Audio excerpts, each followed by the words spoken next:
প্রতিষ্ঠা ও বৃদ্ধি। নালন্দা বিশ্ববিদ্যালয় চতুর্থ শতাব্দীর শেষের দিকে বা পঞ্চম শতাব্দীর শুরুতে গুপ্ত শাসক কুমারগুপ্তের সময় প্রতিষ্ঠিত হয়েছিল। এটি ছিল বিশ্বের প্রথম আবাসিক বিশ্ববিদ্যালয় এবং প্রাচীনতম উচ্চশিক্ষা কেন্দ্রগুলোর মধ্যে অন্যতম। বিশ্ববিদ্যালয় ভারতের বর্তমান বিহার রাজ্যের রাজগীর এলাকায় অবস্থিত। নাম নালন্দা মূলত স্থানীয় গ্রাম থেকে এসেছে, যার অর্থ দানে উদার। প্রতিষ্ঠার সময় শিক্ষাদান ও জ্ঞানের বিস্তার এখানে মোটামুটি অবাধ ও উদারভাবে পরিচালিত হতো। শিক্ষাঙ্গন, পাঠ্যক্রম ও ছাত্রসংখ্যা। নালন্দায় শিক্ষা ছিল মূলত স্নাতকোত্তর পর্যায়ে। বিশ্ববিদ্যালয়ে প্রায় 10,000 ছাত্র ও 2,000 শিক্ষক থাকত।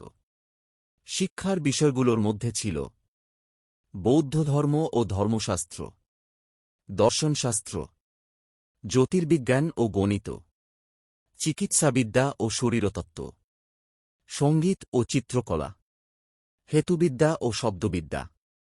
লাইব্রেরি ছিল বিশ্ববিদ্যালয়ের প্রধান আকর্ষণ, যার মধ্যে হাজার হাজার পুস্তক সংরক্ষিত হতো এবং এটি নিজেই 9 তলা বিশিষ্ট একটি বিশাল কমপ্লেক্স।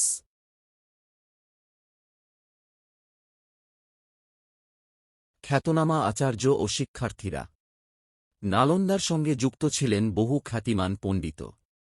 শিলভদ্র হুয়েনসাংয়ের গুরু ব্লাধিন এক গ্র্যান্ড আচার্য। ধর্মপাল, যিনি বিশ্ববিদ্যালয়ের আধ্যাত্মিক পদে ছিলেন। আর্যভট্ট, বিখ্যাত গণিতজ্ঞ ও জ্যোতির্বিদ। অতীশ দীপঙ্কর, বিক্রমপুরের সন্তান, যিনি চীনা ও অন্যান্য প্রান্তের শিক্ষার্থীদের আকৃষ্ট করতেন।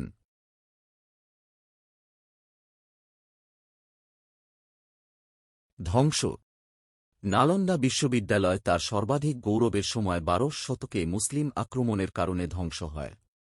প্রচলিত ইতিহাসে বলা হয়, মুহাম্মদ বখতিয়ার খিলজি ও তার সেনারা এ হামলা চালিয়েছিলেন। তবে সাম্প্রতিক গবেষণায় দেখা গেছে, এটি ধ্বংস প্রক্রিয়াটি ধীরে ধীরে ঘটেছিল এবং সরাসরি আক্রমণ বা আগুনের জন্য খিলজিকে একমাত্র দায়ী করা যায় না। বিশ্ববিদ্যালয়ের কাঠামো, লাইব্রেরি, বইপত্র এবং মঠ ধ্বংসের পরেও নালন্দা কিছু সময় ধরে কার্যক্রম চালিয়ে গিয়েছিল, কিন্তু পরে ধীরে ধীরে বিস্মৃতির মাঝে বিলীন হয়।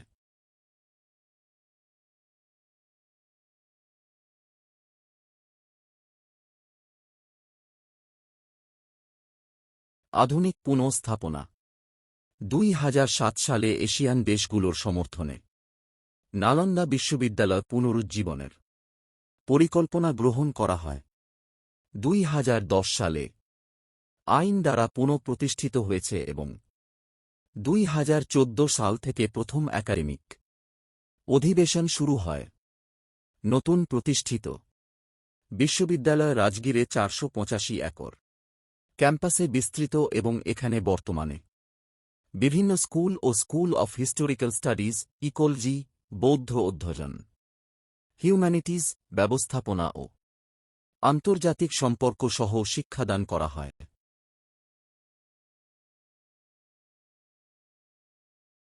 সমাপনী মন্তব্য। নালন্দা বিশ্ববিদ্যালয় কেবল ভারতীয় শিক্ষার নয়, বিশ্ববিজ্ঞান, দর্শন ও বৌদ্ধ শিক্ষার ক্ষেত্রে একটি আন্তর্জাতিক মানের শিক্ষা কেন্দ্র ছিল।